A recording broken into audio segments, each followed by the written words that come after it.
Coursera, you need 5 GB for the same course. So what are the right tools, and are we using them? And then finally, access to markets. Africa has done this before. There's a time we mandated a percentage of women in each class, a percentage of women in each degree program at university. We can also mandate a percentage of contracts that go to young people if you're issuing a big contract, and that's it. Last thing is empowerment, that ability to let young people in Africa know that they can do it, that a good job is not doctor, lawyer, that TVET is the way to go because it gives you a shorter path, and knowledge that nothing is holding you back. Truly, you are free. It's a mindset thing, but we have to deal with it as well. Thank you very much. Wonderful intervention. I think you've summarized so many powerful insights that have also been resonating in the conversation, especially from your own experience, and thank you very much for that. Now I'd like to turn to Pablo. Pablo, you now have the opportunity to add your thoughts on this topic. Thank you. Thank you very much, Treasure. So I think I have a different background here, and so perhaps a different angle and perspective. First of all, it's true, I'm an open source hacker, serial entrepreneur, focusing on startups. But in terms of innovation and creativity, I've been at the receiver's end regarding Africa. So Africa has given me much more than I've given to Africa. I'll give you an example. So during COVID, Spain had one of the strictest lockdowns in all the world.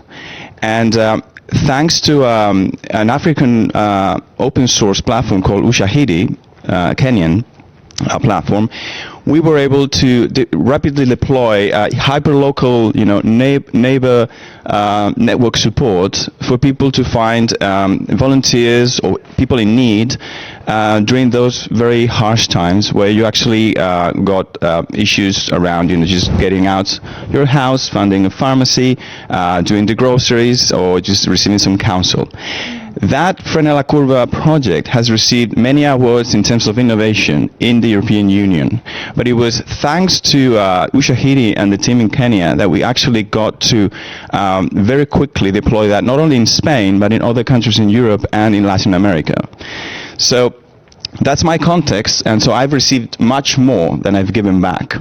Now, to the point, it's interesting how we typically use the term tool in this metaphor, and we typically go to funding, training, and skills, but I would like to actually go and speak about tools themselves, like the actual thing.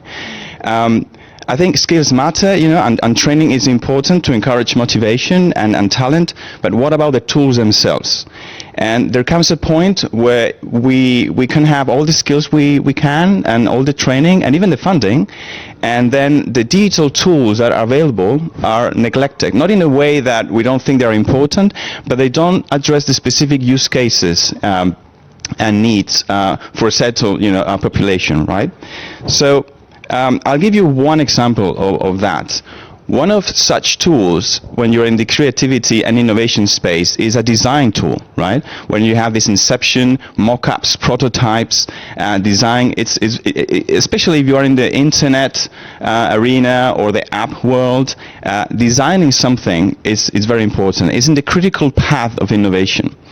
Now, the fact is that when we ask designers in Africa about those tools that are available to them, they will tell us that they are that they have, related to stakeholders and non-designers, those tools are often the bottleneck. The conversation gets stuck and the project gets basically end of the line.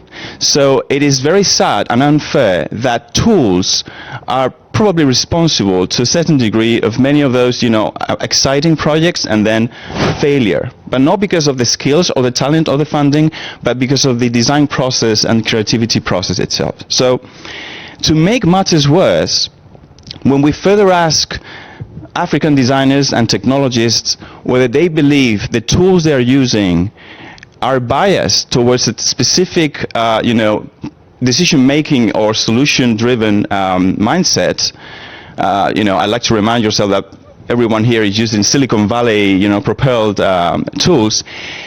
What they say is that they have never had the chance to even ask themselves that question.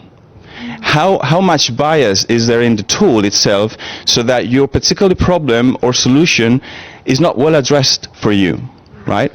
So it's interesting because we use an African technology that was not meant to address a strict lockdown in pandemic times. It was, meant to address natural disasters or civil conflicts, so pinpoint, it was geolocation efforts.